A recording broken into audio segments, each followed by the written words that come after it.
if anyone thinks that I think that this is a job well done, they have not been reading me or hearing me or seeing me for the last 24 months. Because I do not believe that this is a job well done. And I'm going to treat my audience as intelligent enough to understand what I am implying when I say that somebody in charge is failing. Hello and welcome to the Pinstripe Post. My name is Ryan Sampson, the host and producer of the show. He's the star of the show, Joel Sherman. Today is Monday, August 4th. The New York Yankees get swept by the Miami Marlins. Since the last time we spoke to Joel at the trade deadline after the Yankees made a series of moves addressing the bullpen, getting a couple bench pieces, we thought, or at least Yankees fans thought, hey, we're going into the Marlins series. We got some reinforcements. The Yankees are going to really go for it here. And they just absolutely get demolished. The offense falls short on Saturday and Sunday. Friday was by far the worst loss I've seen of the season. We're here to discuss it all. But before we get to any of that, as always, on a Monday morning, Joel Sherman, how you doing, man? I'm good. Should I tell you about Friday night? Yeah, tell me. What's going on? Well, I'll give you some inside baseball pun about the newspaper business still, especially a newspaper business that is ink and paper. Still, we put out a newspaper. Yes. People can go to a newsstand, they get home delivery. So it's different from the internet. And I hope if any of this isn't kind of like obvious, go, Joel, stop, explain it more. But you have either parents or grandparents who used to get the Sunday paper on Saturday night often. It was called the Bulldog. It would come out. It is a relic that we still do. So we have an extraordinarily early lockup for first edition on Saturday for Sunday's paper, right? You got to deliver copy for that. And there are people who write columns once a week, like say me and Mike Vaccaro, who write like bigger pieces, standalone pieces that have to be in on Friday night so that they could there's just not enough time on Saturday to read everything. Right. So those columns are sent on Saturday night. They're laid out, physically laid out in the paper, and then they build the rest of the live section around it, like the Yankees play a game, the Mets play a game, the Giants and Jets are at camp, what's the news of the day? But they need to put some stuff down. And so our columns have to be in by, say, roughly 5 o'clock on Friday. So deadline is Thursday. Friday, I take a deep breath, and I like one of the things that's coming up on my phone a lot is Masterclass by Brian Cashman and what he did at the deadline. Lots of executives around the sport. If you think that is an easy thing to do, to pull off a lot of trades with a clock ticking, things go really fast. You have to know which executives are just screwing with you and wasting your times and who you could finish with. And you got to do physical review. Right. You got to talk to the players on the phone. And you got to like, hey, we got to fill reliever. Can we get a speed guy who also plays some shortstop in this? We don't want to give up the top of our farm system, especially the stuff that's close to us. Can we turn Peraza into even international money for the future? Like, people were really impressed with what Brian did, who he got, what he gave up, the fact that guys, almost the 5 main guys he traded for had control next year, at least in areas of need. Closer, Devin Williams and Weaver are free agents. Third base, McMahon, so you don't have to go through the where's Jazz Chisholm playing thing. So it was a universal, like, praise. Scouts loved it. Analytics guys loved it. Front office, coaches, so I said, you know what? I'm going to write about, like, look, he pulled off a strong trade deadline. The column goes in at 5 o'clock. I'm watching the game that night. Bird comes in, ba-boom. Bednar comes in, ba-boom. So I texted one of my bosses and said, hey, man, I can't live with this. This is going to get posted online on Saturday and be in Sunday's paper. And people out there are actually going to think like I'm taking a dive for the Yankees. Right. Like how to ignore, because they're not going to understand production, that this column was in before was a judgment at the end of the deadline and not based on anything. But I said, I'm not going to be able to live with it. And so I started frantically writing a completely new column, which ended up being like thoughts on the trade deadline because I had a whatever.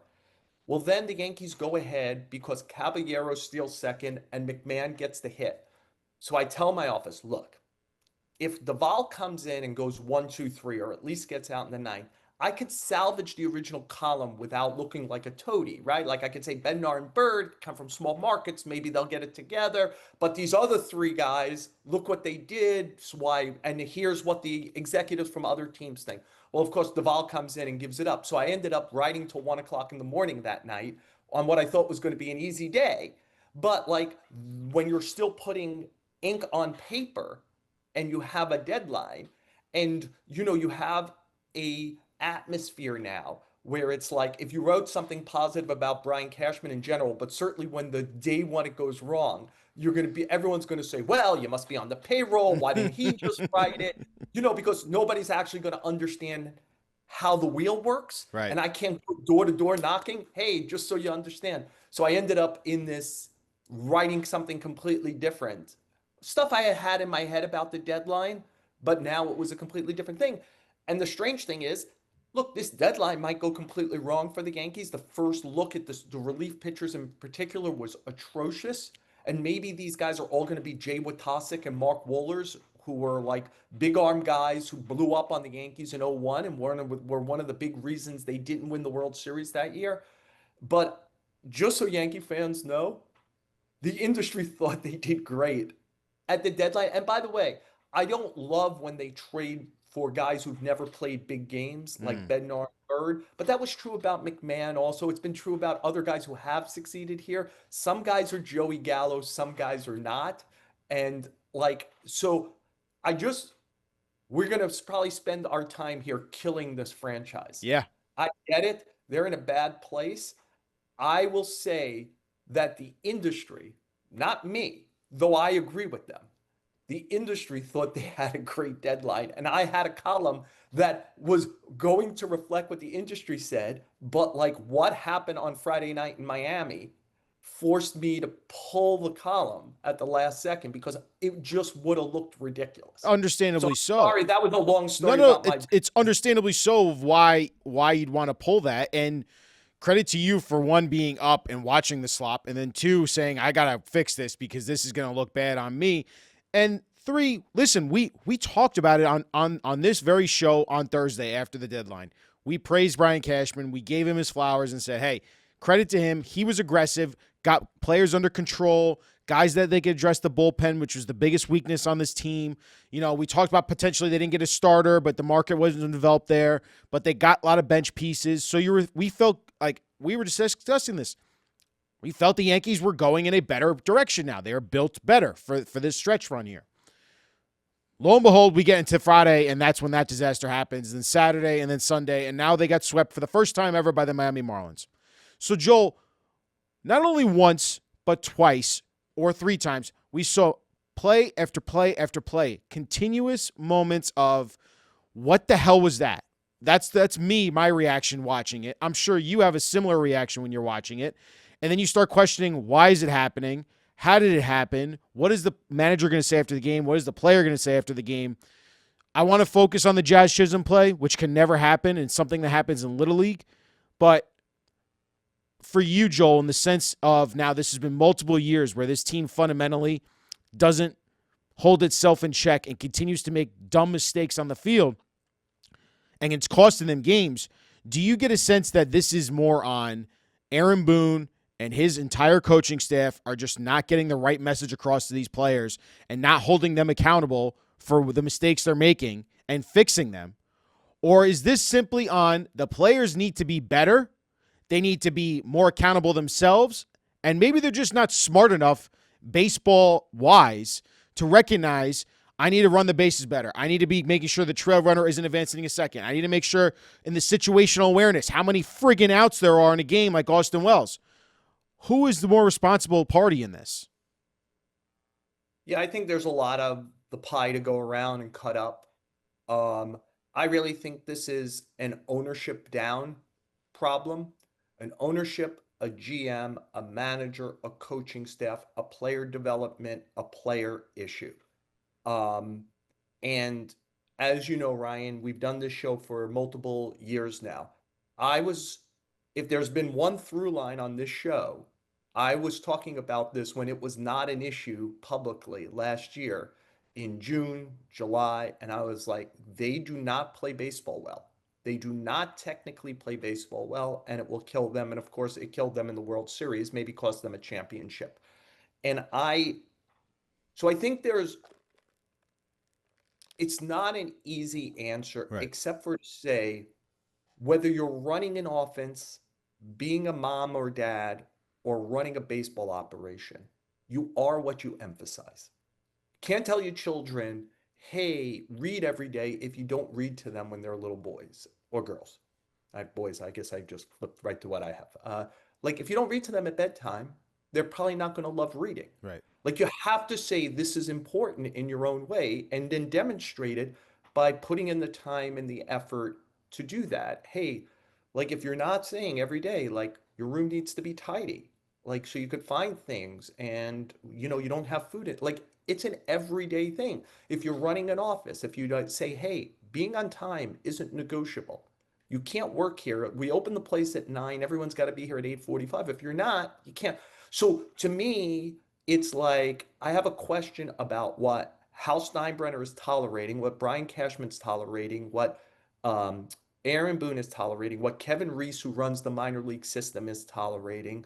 I have a question about what they're all tolerating because I think that I mean, every team practices things, but you are what you emphasize. Right. And are they emphasizing this? And if they are, they're doing a bad job of how they're emphasizing it, and they have to rethink it.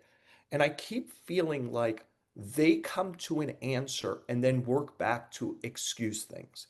Like I know because I brought it up with Aaron Boone over time, where he can show me that the Yankees actually on base running, here's numbers that show we're actually not taking enough of a chance on the bases. Here's stuff to show that we're actually a good fielding team or whatever. And I'm like, I got it. But you're watching the game and it's crazy because since the end of last season, I would say in McMahon and especially Bellinger and Goldschmidt, they've added technically good baseball players.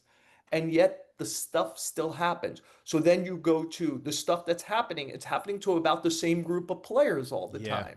So like could you essentially and after the bad base running play by Chisholm said I'd do it again.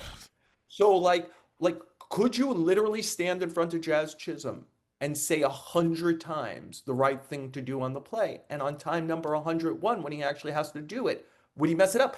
Like that then falls on Brian Cashman and his group because it's like it's so killer what's gone on with them that to me you've got to double down on not bringing in players who cannot play technically sound baseball because I get it. There's lies, damn lies, and statistics. So you could find the stats to get to the answer you want to get to. But one thing I know is that Aaron Boone keeps evolving in his answers for bad play. Like about like it's not as bad. Like he says no. Like everything's fine with Volpe. Everything's fine. No, he's got to clean it up a little. Like it's like until the point where it's like he'll be in the minor leagues or something. Like in other words, it's not a problem until it's a big problem. So is he covering slash lying or delusional and then gets to a point slower than other people? Or does he know it's a problem on the front end, but he's like, ultimately, like with Volpe, we don't have another shortstop. We're going to play this guy. I believe in him big picture. So I'm going to do it. So I don't know the answer to that. But I feel like there's a certain kind of like even do this. At the end of the World Series, they tried to talk about it being one bad inning. Yeah. It wasn't one bad No, it inning. wasn't. Then I wrote a column, right, that kind of exposed how the Dodgers like literally had all of this on the Yankees. Yeah. And Scouting then reports. right? Like Joe Kelly and Miguel Rojas speak up, who are complementary, superficial players on a championship team. And so the Yankees could then therefore make it like, that's not classy. Who are they? They're not that. I'm not hearing it from Mookie Betts. Now all of a sudden you hear it from Jeter and A-Rod, right? So he can't say nobody's, right? So now he has to say they have a right to say what they want. Like, so ultimately, I'm not saying that everybody looks at a picture and says the dress is purple, that it's purple. Maybe it's not, but if 1,000 people say it's purple and one person says it's blue, it's probably purple, right? and 1,000 people are saying they're terrible at baseball. Like, to just obstinately or delusionally go through this without changing something about how you, and by the way, again, not just Aaron Boone. Aaron Boone is at the mercy of who does Brian Cashman give him? Who Right. does Kevin Reese develop? Right. Who does Damon Oppenheimer and his group draft? You know, who do they bring in internationally for their He's group? at the Like, mercy of the ingredients that are given to him. Absolutely. correct. But it doesn't, but my problem with Boone and his coaching staff is these things worsen over the season for multiple seasons now, once they're in his hands. And it does feel to me, and I strongly believe this, that this is where emphasis comes in, Ryan, because to do things right over and over again, it's like boring. Like, oh, the trail runner always needs to turn around and help the other runner know whether stand up, slide in, slide out. Like, it's rote, but like, you got to do it every time. You've got to do it every time. You got to like understand how to run the bases. You got to know how many outs are like. And so the question is, the Yankees for the last 3 seasons have had a dead period of terrible losing at about this time of year every year. Like, they've gone through this for multiple seasons. I think it's 3 of the last 4, 22 last year and this year, where they just kind of died on the vine and they stuck. And it almost felt like it wasn't that they were getting physically exhausted, which I'm sure they are and every team is, but they kind of got mentally exhausted about doing things right and said, well, let's just hit the ball over the fence. Yep. And that's how we'll do it. And last year we have Juan Soto and Aaron Judge. They'll cover all the sins. Yep. And so again, it's about emphasis. When there's a mistake, what's being done? What's being done to do it? What's being said to say this is important every day? That 90 feet is precious on both sides of the ball, and we are not treating it as precious. And I know I've gone on a bit, but I thought about this a lot. By the way, like, I watched the Giants blow out the Mets yesterday, and they were terrible at baseball also, and they won the game.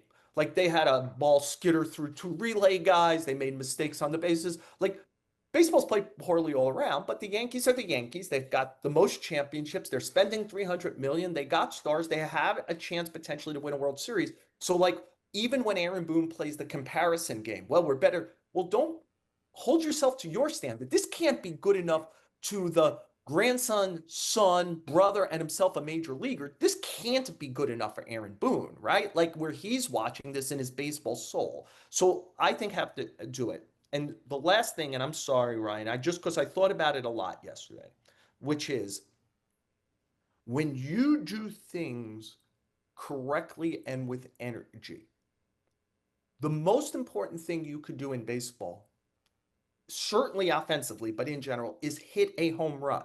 It's the only sure way to get a run. Sometimes it's worth 2, sometimes it's worth 3, sometimes it's worth 4. So you must hit home runs, especially in an age of low batting average and hard to hit pitching. There is no doubt that you must hit homers. But I think when you have dispassionate people, and you know this, I'm not analytic, but when you have dispassionate people dominate a organization and they don't have the same maybe human feel for it, that the feel of the hustle double, the hustle triple, the scoring from first base on a double, the putting down a bunt well and actually getting a hit. And then suddenly, if you're home, what is your crowd doing? If you're away, what is the away crowd doing? We screwed up the play. How did the guy get third? What's your dugout? What's their dugout? There is something to energy and momentum about doing these things that play within the game of human beings who produce the numbers. Again, must hit homers, must strike out batters. This is not a rant against what analytics have showed us are the most valuable things in the sport. I'm saying, though, that when you concentrate on the effort stuff, the play it the right way stuff, things take care of themselves, where you don't forget the number of outs, where you don't blunder quite as much, and you have a certain concentration level in your dugout and in the field that avoids this. If you sit around and all you do is wait for home runs, you could lose some mental sharpness about the rest of the game. And I think the Yankees are trapped in Judge will save us, Stanton will save us, Jazz will save us, but it's with a swing instead of sometimes the ball isn't going to go over the fence, No. but still have to figure out how to score more runs than the other team and get 27 outs while you have the lead. And I think what's missed when you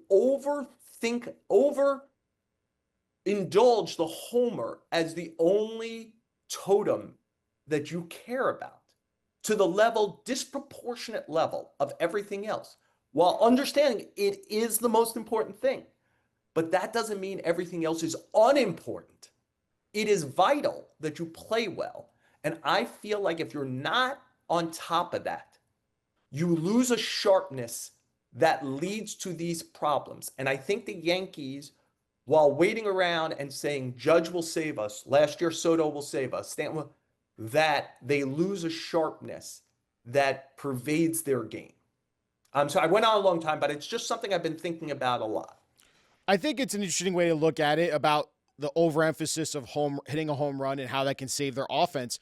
But we even thought, I mean, Friday night when Caballero steals the base, you're like, all right, they're manufacturing a run. They're making it happen. You're like, that's what we want to see more of. That's what you want as a fan.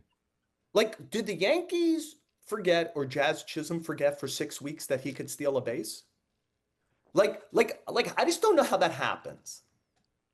Where that goes completely out of your game. Now, maybe Jazz was coming back from an injury. They felt the sliding would whatever. Maybe. But like it just feels like things go out of their game. That's everything but the emphasis on the homer. And, even like yesterday, they got 2 homers, right? But they were never in that game. They were never in that game. Right. Like this is just who they are. If the ball goes out of the ballpark, they got a shot. But I think you have to be able to win in a bunch of different ways. I think the game is again, the value of the homer will always be extreme, but there is this slow turn back to athleticism and get the ball in play by teams like Toronto and Milwaukee that are showing us some things. I think in the postseason, the ability to defeat pitchers that a player like Freddie Freeman, and again, I easily pick Freddie Freeman, right? He's going to the Hall of Fame, but a guy who could beat good pitching by getting it in play and also hit homers. Corey Seager, he could get the ball in play against great pitching and hit homers. Like there is if those kind of hitters, and by the way, that's why they most might end up in Cooperstown and they're making hundreds of millions of dollars. I get that they're rare, but like if the emphasis is always we're going to have a lineup of guys who are sitting and saying, I'm torpedo batting the ball until it goes over a fence, I think not only does it detract from your overall offense, it detracts from your overall concentration on all the small elements on both sides of the ball that make a sound baseball team. Sounds a lot like that makes sense. No, it makes. I mean, the way you're describing Anthony Volpe right now. I mean, that's basically what his game has turned into. I'm going to hit a bunch of home runs, and the rest of my game takes a major step back in terms of getting on base, actually stealing bases, playing sound defense, controlling what I could control on the base paths. It's what the Yankees and it's their entire team right now. I don't understand though the I get it. He's going to defend his players to a fault. But Joel, I hear Ben Rice in the locker room yesterday. A little more sense of urgency is probably what we need right now. That was a real answer from a player saying, yeah. But what does that mean? Like, how would they show urgency? Like, would they like? Because doesn't it feel lackadaisical what the way some of these things are going about? There's losing and not scoring runs and bad bullpens make teams look terrible. Those are like bad bullpens and not scoring. I mean, and the Yankees have had both of these, especially the bad bullpen, a lot this year. It makes you look bad. Look, I'll give you a comp a little bit, and it predates your Yankeedom. But it was my last year covering the Yankees as a beat was 1995. 1994, they had the best record in the American League at the time of the strike. Season is canceled. So they were, to some degree, a version of like this team 30 years ago. Last year's team won the AL championship. That team was kind of the unofficial AL champion. They had the best record. That offseason, they added a top flight starter. Jack McDowell had won the Cy Young in 93, Max Fried. That offseason, they added maybe the best relief pitcher in baseball, John Wetteland, Devin Williams. That year offseason, they added a multi-dimensional middle of the diamond player, Tony Fernandez, Cody Bellinger, right? They played that season and they were dead. They were lifeless. They had nothing. They made a big trade, the biggest trade at the deadline. They get David Cone. Cone's great, but they continue to tank. Would you believe that in late August they were 5 games under 500 and sixth for one wild card? Sixth for one wild card.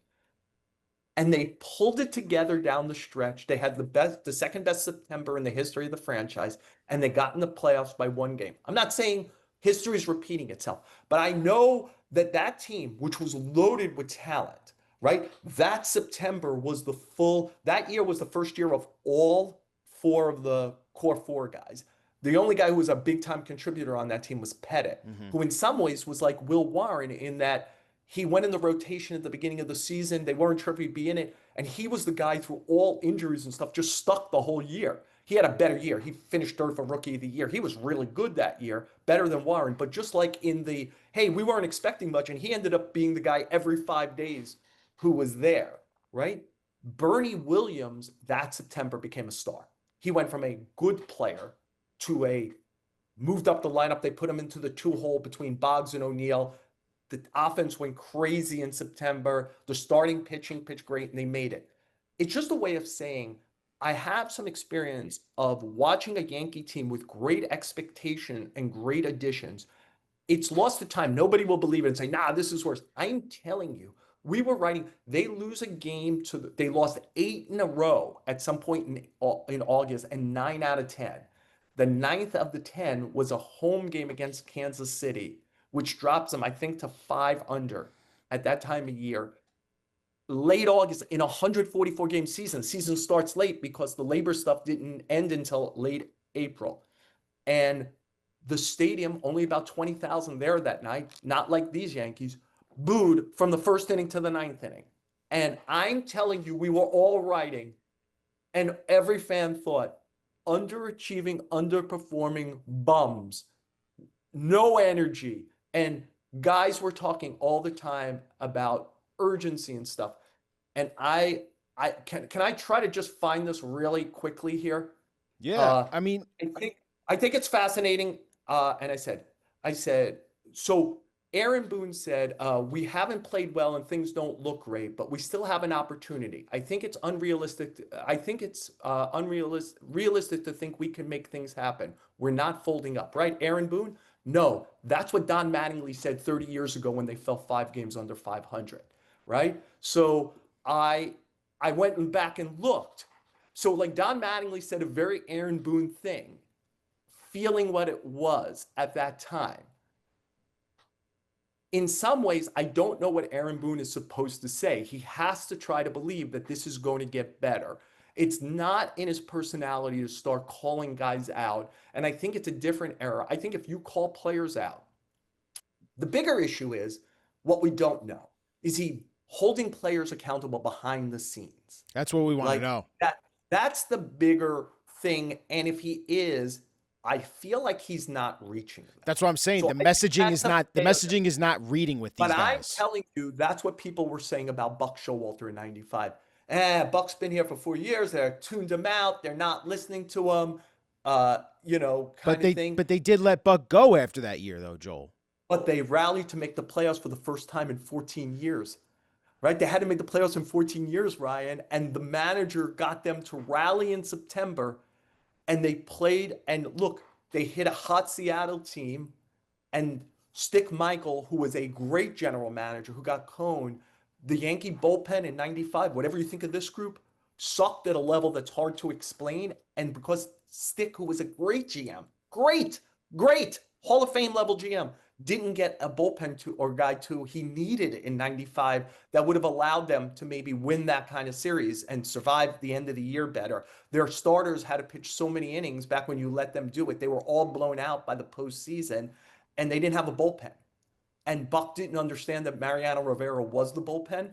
Like, he was great in that postseason against the Mariners, but he wasn't Mariano. He was a failed starter who was their last guy on the roster, mop-up guy. Just every time he came in, nobody got a hit against him. And Buck thought it was a parlor trick, so he didn't know. But like, even a great GM, I mean, and a really good, I mean, Buck Showalter has among the 25 most wins in Major League history as a manager. Like, we were so critical of Buck. We were so critical about why isn't anybody responding to Mattingly? This might be his last year as a Yankee, last year as a major leaguer. His back is going. Paul O'Neill is jogging to first base on ground balls. What's that? Why isn't Buck taking him and pulling him from games? Like Tony Fernandez looks disinterested standing at shortstop. I'm telling you, we did it all. Whatever you're going through now, we did it all, and they figured a way in. That's not me forgiving this or saying that these Yankees 30 years later will figure it out.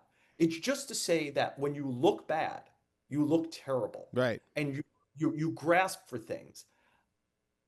These Yankees have for multiple years had this kind of terrible run under this manager.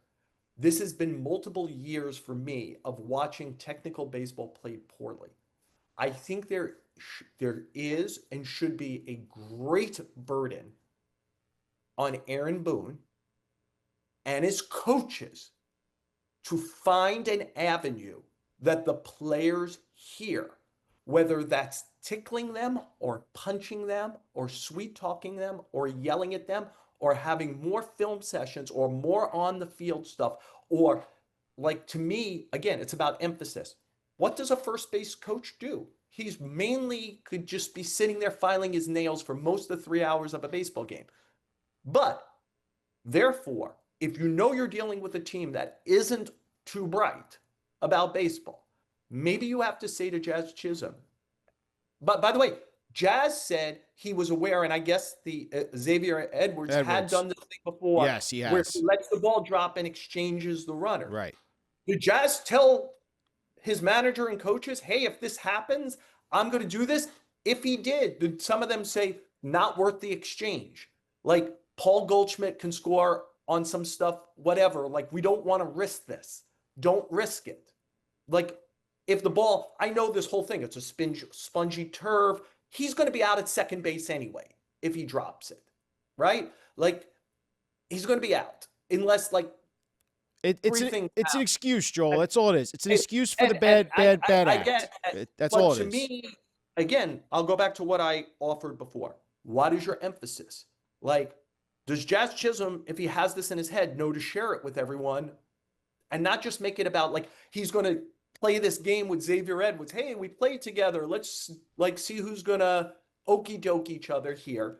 To me, it's about emphasis.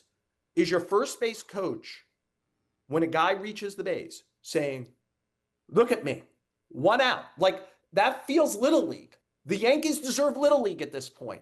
Look at me, 1 out. Look at me, no outs. First and second. Hey, infield fly rules in effect. Yell it. You guys aren't good at this. Don't leave anything to chance. Right. Why leave anything to chance? You know, and it's frustrating, Joel. I could see it on your face, and I could see it. Like, it just. I don't like. Again, I watched the Giants play yesterday. Right. You don't like good win. I don't like to watch bad baseball. Yeah. No, I hear you. It's the highest level of baseball, and that things should be done well on this level. It should, and it shouldn't be repeated in 3 years in a row where the sloppiness continues and the baseball gets worse, and we continue to hammer this manager on.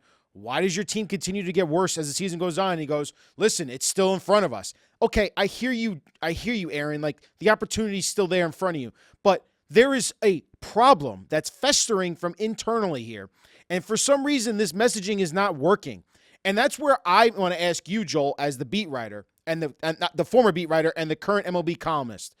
When does the owner say, I've had enough watching my team get worse as the season goes on, back their asses up into the playoffs by luck, and then beat up on a bad AL Central team in the first round or get bounced by a better team in the first round because they just play baseball better? That's what I want to know. How does Hal Steinbrenner feel about this? So I think Hal works very hard to be the antithesis of his dad and have patience and feel that winning consistently and getting in the playoffs is not as easy as I think the general fan base believes. And he thinks Aaron Boone is good at his job. He thinks Brian Cashman is good at his job. He values the relationships and the loyalties. And the reality is, it might happen again. Look, Ryan, I just did the podcast with John Heyman. I Yeah, think I said this on you on Thursday also. And John said it, what I said to you on Thursday, and I agree. The Yankees could miss the playoffs and win the AL championship. They could miss the playoffs. They could win the AL championship. Like these other AL teams are not that good, just like they weren't last year. The five best teams in baseball, I think, are in the National League. And if all things work out but short series are weird, then a National League team will win the World Series again. Um, but the Yankees are talented enough to get through this. they're a plus And 92 run they, differential and right the now. one thing I've seen is like in those bad years, all but the Judge injury year, which is what 23, Yep. where they missed the playoffs. Then they have had these lulls. They have picked up in August, late August, September, and made a run to the finish line and gotten in. And that is like I don't want to sound like Aaron Boone. That's still possible. If I were in charge, I would not be accepting this. We'd be changing things. Like if it wasn't personnel, it would be emphasis. And if you could not change the emphasis, then I would change the personnel. Okay? I I think I told the story on a previous uh, webcast of ours. I'll tell it again. I was the beat guy in 92. We did not have a baseball columnist. So when a column needed to be written, I wrote it, which shouldn't be done. Like the beat guys have to deal with people every day when they write opinion. Like, look, people see these webcasts, they read my columns. I have shit with players and executives all the time who don't like what I do, but that's the gig. But I'm hired, paid, and it's my job responsibility to have an opinion and to open up a vein and be sincere and Right. not sugarcoat it. And if that means that somebody in the sport doesn't like me, that's the ramification I believe for doing the job real well. But I had to write a column in 92, and I got domineered by somebody who was my boss and said, "Hey, you got to deal with, they're terrible. The Yankees were terrible. Not 92, 91. Yankees are terrible. They can't really keep this manager." And it was obvious. The manager was Stump Merrill. He was going to get fired at the end of the year. And I wrote a column about why he needed to be fired. And I'm the son of a laborer. My father was a truck driver. And back then, I literally picked up the paper every day, a physical paper, and I opened the paper to my column. And this is not hyperbole. I literally threw up that I had said a man should lose his job, that I had written for everyone that somebody should lose their job. Now, I know in this day and age where talk radio and cable yell, everyone gets fucking fired every day. But literally, since that day in 1991, I have never called for somebody's job. Right. I broadcast and write in a way to show you how I feel 100%. without saying, hey, somebody should fire your father from the job of truck driver or manager. I just won't do it. Well, I hear you. I won't do it. I understand the appeal of you're not tough enough. Cashman should lose his job. Like, all right. Has there been anyone yelling from the rooftops about how horseshit they are at baseball for the last 24 months? Like, that started it, has repeated. Like, there are ways to tell you and hopefully an audience how I feel without saying another human being should lose their job. Because I'm not going to vomit about it again. But if anyone thinks that I think that this is a job well done, they have not been reading me or hearing me or seeing me for the last 24 months. Because I do not believe that this is a job well done. And I'm going to treat my audience as intelligent enough to understand what I am implying when I say that somebody in charge is failing. I hear you, Joel. And that's why I was asking again, pointing the direction at Hal and how he would feel about this and how you feel about it is how, I wish we knew the mind of Hal right now and we could hear from him and get his true feeling and opinion on it because it's not great. It's not great to watch. I do want to spin this forward, right? So like there is still a lot of baseball left, believe it or not. Even Well, though there's the so much baseball left. Like again, like those Yankees, I wish I had it in front of me right now. I'm telling you, they were like 52 and 57. Like yeah, I in mean 144 game seasons in late August, and they got in because like every 20 game, like so much could happen. Ryan, we were doing shows at the beginning of this year about what a great offseason they yeah. had. Like, and now that feels stupid. And there is a moment where if they finish this season 40 and 20, where we'll go, it's 162 games. There's ups and downs. They figured out how to pull out of it. Judge got healthy. The starting pitcher, whatever, the bullpen really was locked down after a bad initial thing. Like that could still happen. Having said that, because the same problems are re-arising in multiple seasons, I think that even if it's now, I'll say this. I think Brian Cashman has tried to address some of it, right? When you do Bellinger, Goldschmidt, McMahon, you are trying to address it. Yeah. Um, Even Max Fried I, is great defensive he fields right, his and position well and smart. smart Yeah. guy, right?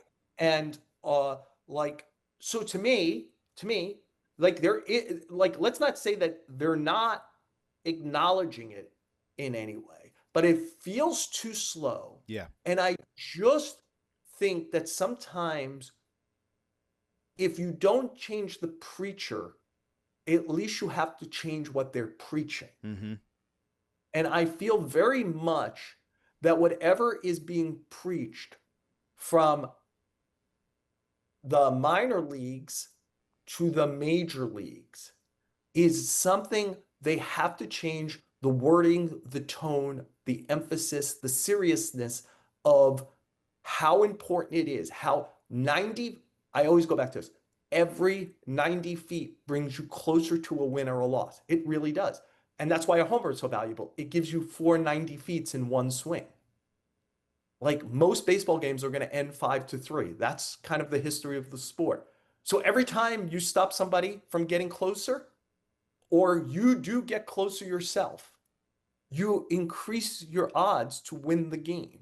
And so do not throw away the value of that I know that's a weak arm center fielder. The ball is bouncing. He has to go to his right. I must make a hustle double out of this. I got to get out of the box. I can't be playing a game. I know that like if somebody does I think I hit a homer and I jog to first base and it hits the wall and you only end up with a single. What I would not tolerate is a first base coach who yucks it up with the guy. Again, I might not say what some should happen to anybody, but that's unacceptable. And it's happened. Or a And third base coach sending someone who is just coming back from a hamstring injury, rounding third, not even touching third yet, and the outfielder already has the ball in his glove, and you're sending him yeah, home. terrible send. Even with 2 outs, it's a terrible send. It's Uh, just it's all around, Joel. It's all around. That's what I'm saying. It's It's all like around. I feel like when you're not minding your P's and Q's, dotting your I's, crossing your T's, pick your letter alphabet thing you want to say. When you're not doing this, bad baseball seeps into your life. Yep. And that involves coaches, players, etc. And I just think that tone, emphasis, wording, who's saying it, how they're saying it. If hugging a guy isn't working, you do have to find the ability to kick him in the butt. It's not what you want. Like, there are all kinds of different people who are motivated in all kinds of different ways. Some of them, I'll tell the story. It's a very famous story from 1996. I'm sure a lot of people, if they're Yankee fans, know this. Is um, with I'm going to say it was against the White Sox. I'm going to say Cecil Fielder is the batter as the tying run, and Jeter is on second base with 2 outs. And he tries to steal third base and gets thrown out. Derek Jeter, one of the headiest players you'll ever see. Cecil Fielder, a home run hitter up. They're down too late. Derek Jeter is going to score on any hit from second base anyway. And he's thrown out. And the next time he comes into the dugout, what Derek Jeter does is he walks right over to Joe Torre and Don Zimmer. If you remember, they're always sitting together on the bench, wedges himself between them and just sits there. And it's his way of saying, go. I know I did it wrong. Go. And because he does that, Torre just lets the moment hang a second, pats him on the thigh, and it's over. And Derek Jeter will tell you today how great that moment was. And Joe Torre will tell you how great that moment was, having a player who understood he needed to have the accountability to come over and say, I fucked up. I'm now going to sit down, and if you need to yell at me, you can do that. And Joe Torre, because he did it that way, and he knew how smart the rookie Derek Jeter was, said, you've got it, patted him on the thigh and said, don't do it again. And it was done. So your manager always has to know what reaches each player. Right. Right? And so if Jazz Chisholm is still saying after a ball game, I would do it again, you have not had the right emphasis with him. Nope. So if it was a kick in the butt or a hug, I would try something else. And by the way, I would put it on video in a hitter's meeting. Every mistake, but also every good play. This isn't just punishment. No. I would, part of the hitter's meeting every day is, here's a bunch of stuff I like from the game yesterday. Here's a bunch of stuff I don't like. And I would get minute, because you're trying to win a championship, minute. Hey, our trail runner didn't help our lead runner. Our third base coach didn't get down the line far enough to show the runner where it was. The stop sign came too late. Hey, like, you've let the ball bounce an extra time in the outfield. That allowed the guy to get to first and second. You've got to come in and hustle that. But here's Cody Bellinger turning a routine base hit into a double. Here's Caballero creating a run. Here's a terrific defensive thought, pumping to first and getting the trail runner. What great thought. Make it part of your culture that you're emphasizing the smart play over and over again. It's not just like loud songs like, woo, we're getting ready for the game. And now we have a funny video about like Boone picking his nose on that, whatever you're doing in there. Like, I would turn it into a film session every day. I'd show plays around. Like, the Giants, Helio Ramos didn't know the infield fly rule a couple of days ago. Literally gets caught off second base. Didn't know the infield fly rule. Just walked off the base. That's crazy to me, man. That's crazy. I would not assume all my position players on any team, including the Yankees, know hey, I got you. But we had a player not know how many outs there was this week. We got a guy Joel, they teach off. in-fly fly rule of Little League. It's Little League rules, man. I get it. Would they also teach next hitter or trail runner helps the guy to home plate? Let's count the times we see the Yankees do that. It ain't 100%, I'll tell you that. And so therefore, if I have to emphasize and treat you like a little leaguer, I will. But I would certainly put that up, because you don't know if there's a guy in the room. No one's going to raise their hand and say, I don't know the infield fly rule. Right. But somebody might not know it. And if it happens to your team after it happened in the major leagues this year, and you haven't shown it and said, hey, everybody, here's the infield fly rule. First and second, no outs, 1 out. Bases loaded. No. If you haven't gone over it, shame on you. Yeah. Shame on you. Shame on the player. I agree. Little league. But shame on you. We're not going to get fooled on this. Ever. Does everybody got it? This isn't happening to us. And I'm not talking about the Yankees. I'm talking about every team should show that play. Because if one guy doesn't know the rule, what's the chances it's only one guy, Ryan? I know. It's all right. I do want to ask you just real quick here as we try to spin this forward into somewhat of a positive way for the Yankees. Do have a ton of baseball here. They have a plus 92 run differential. They're still 8 games above 500. I mean, they're there, right? They have a chance to get in the playoffs. There's a very good chance It's still all in. It sounds like you're saying it's still all in front of them. Well, I am, but what I'm also trying to say with a huge amount of I have doubt about this team because I've seen enough evidence this year that this feels like 2023. But with that being said, who are the 3 players in your mind, Joel, that need to be their guys that step it up and have a big month here in order for them to propel forward into a secure playoff spot? And I know you're going to say it's a whole team thing, but I have 3 players in mind myself, but I would love to hear if you have 3 players that you're keying on here in this next month and a half. Well, I'm probably going to go off the board here and just say this. The Yankees lost the game Friday night. What was it? 13-12, 13 14-13 something. 12. Yep. Who's the go to the game for the Yankees? Who's the go to the game? GOAT. Goat. Who's the GOAT?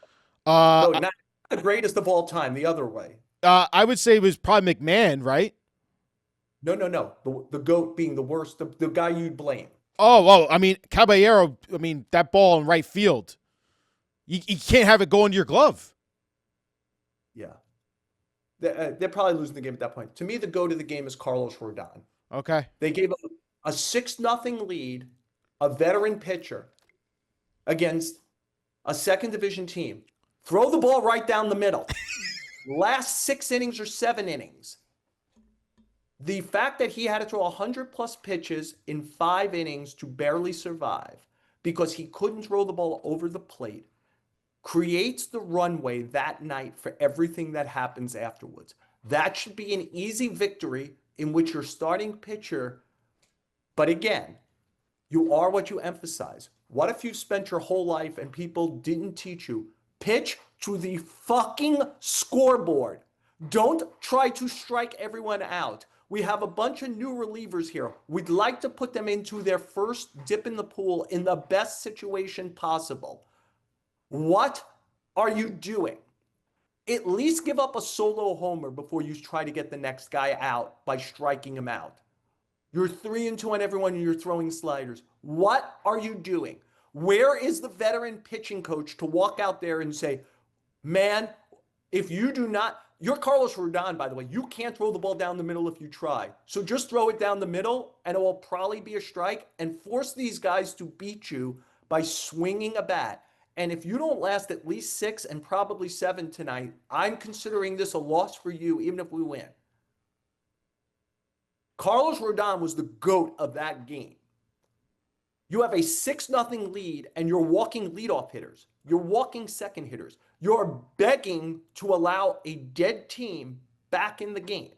Most of the crowd there that night is Yankee fans.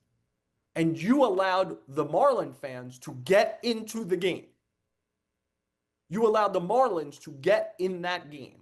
So to me, the most important guys on this team moving forward are all the starting pitching. Because I'm here to tell you something. There ain't no 6th starter anymore. I think they did the right job. Stroman was Carrasco. He didn't have stuff anymore. He couldn't get out major league hitters 2 times around the lineup, barely 1 time. I get it. But that is a dangerous game to play where now Schlittler and Warren are in the rotation to the end. Gill, who wasn't good yesterday, has to be good. And Rodon and Fried have to be mature, veteran, healthy starting pitchers to the end. Maybe you'll get Ryan Yarbrough at some point. But by the way, who's Ryan Yarbrough? That was the best he'd ever thrown. Right. So like to me, if the Yankees miss the playoffs this year, as much as we're going to talk about bullpen and as much as we're going to talk about fundamentals, I'm going back to literally our pre-season show where I said, I don't think they have enough starting pitching. I think they're going to run out of starting pitching. I think the 2025 Yankees are going to run out of starting pitching.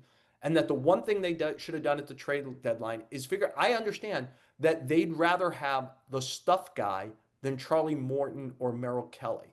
But the stuff guy could be sitting at AAA when you'll invariably need him in the last 60 games of the season. Alan Winans cannot be the answer to who's next up. And Alan Winans is currently the answer to who's next up, at least until Yarbrough gets healthy. And so to me, Ryan, I think the Yankees are a 50-50 postseason proposition. And is it that I think they play baseball lousy? It is. Is it that I worry about guys who come from losing atmospheres their whole career, like Bednar and Bird, and suddenly get dropped into this where the most important game they've ever played in their life is on August 1st, 2025? I do. But I think the biggest issue for the Yankees is they just might run out of starting pitching.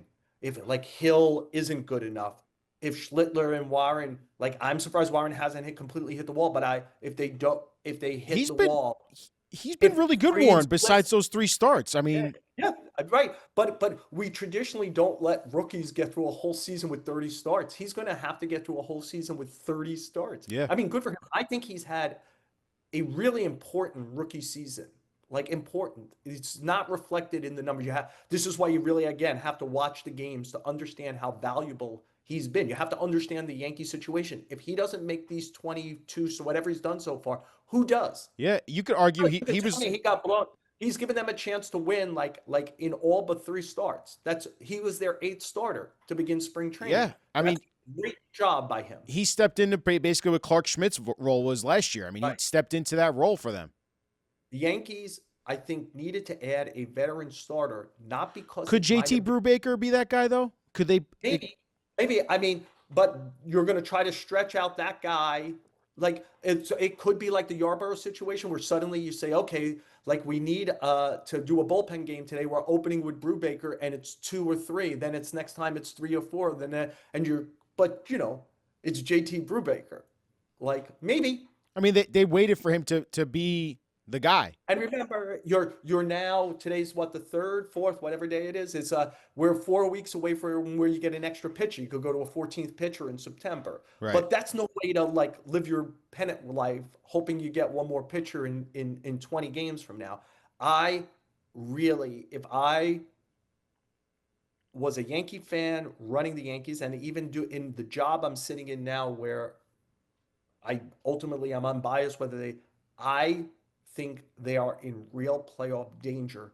And I think they're in real playoff danger because Fried has to miss 3 starts because of a blister. Rodon has to be shut down with a lat. Hill isn't all the way back. And I just think there is no next answer right now. Nothing comfortable. And I think as good a deadline as I do think Cashman had, regardless of what happened Friday night, I think making sure that you got Morton instead of Detroit, or making sure you got Merrill Kelly instead of Texas, was a part of the deadline. And I know that they're both walk-year guys, and I know they're much more finesse, touch, and feel than you like right now. And you're like, I'd rather play the upside stuff of Warren and Schlittler. Got it, understand it. But what's the fallback if something happens to one of these 5? It's And a I think if something happens to one of these 5, they are in a really, really problematic situation. At least I have a lot of relievers now I could potentially try in the 7th, 8th, and 9th inning and hope to hit something. I could still believe I've seen it. I play baseball not great, but I could hit some homers and win games that way. I don't know what they do if they have a starting pitching injury. it's a great point by you, Joel. The starting pitching it's going to be thin. It's going to be thin here as they rely like on Schlittler and Warren. Listen, 3 guys I was going to throw at you. For me, Austin Wells, what are you the rest of the season? He has not taken that step forward offensively at all. I wonder if the season fatigue is getting to him. He's not framing well as I've seen before, and it seems like it's getting to him a little bit. Even that moment last week where he forgets the outs, it's like I wonder where he's at right now, because this has been a very down year for Austin Wells. Jason Dominguez, would love to see him take that next step. Like, just be the consistent offensive factor in the game and work your way to saying, I can't take him out of the lineup. Like, he's too good of a bat for us. I would love to see him take that opportunity. And then third, I agree with you. It's Rodon. Rodon has to be the X factor in the rotation. He has to give you length. He can't be walking guys, and just be the pitcher that they're paying you for. Those are my 3, Joel. It's an unfair comparison, but again, I mentioned seeing similarities between this and 95. And I mentioned in 95, Bernie, who had been a good player, became a great player to end that season. I mean, great. He carried them. Like, it felt like there was a torch being passed from Mattingly to him. There had been already a little bit from Mattingly to O'Neill, who had become the number 3 hitter, but the homegrown guy. And people had waited on Bernie. Bernie wasn't like Jeter, good on day one. He wasn't like Pettit, good on day one. He had some, like Bernie wasn't great at baseball. Like it didn't come natural to him to run the bases well, to read the ball off the bat well. It was slow, but he was very studious and he was unflinching as a baseball player and he got it. And the only reason I'm bringing it up, and he had much more time in, and he was a couple of years older, but he was a switch hitting outfielder who had a lot of promise. You brought up Dominguez. Like, could Dominguez have that moment where he suddenly, like, where Bernie had to be the number two hitter? Could it be like, yeah, we've played a lot of leadoff games this year. Dominguez is the leadoff hitter. Like, could he do that? I don't know. It's probably in his skill set. It might be early for that, but he's talented. Uh, for the other guys, I hear you. Uh, like Wells, the Yankees have to do a deep dive. Why do our guys keep regressing instead of progressing? I don't understand that. Like, why are they better on an initial blast than they are over time? Whatever's going on there. But I just think all the important guys are the five starters. I just think, Ryan, there's when you run out of pitching, when you run out of pitching and you don't have it, like literally, who is starting the game today? Like who, like if the Riders go to the ballpark today in Texas and Boone goes, yeah, uh, Rodon's side was a little cranky. We're gonna have to put him on the IL for. It's going to be longer than 15 days. It's going to be about 3 weeks to 4 weeks, so 4 or 5 starts. Go ahead. Who is it? Who's starting those games? I mean, it'd be Winans or Brubaker. That's what it'd probably be right now. And that's not They're, something you feel confident about at so all. they Saying that. are in the most dangerous thing physically that's done on the field, which is throw a baseball over and over again, usually very hard with spin. They are now have a third of the season where they cannot take on an injury in their rotation, at least until Yarborough comes back. And then again, I would say, who's Ryan Yarborough? I mean, if you're waiting for Ryan Yarborough, it means you have an issue.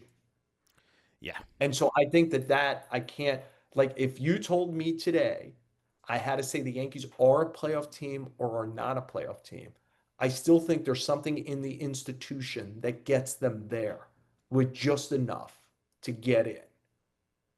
But I could definitely see them falling on off the face of the earth if they get a starting pitching injury.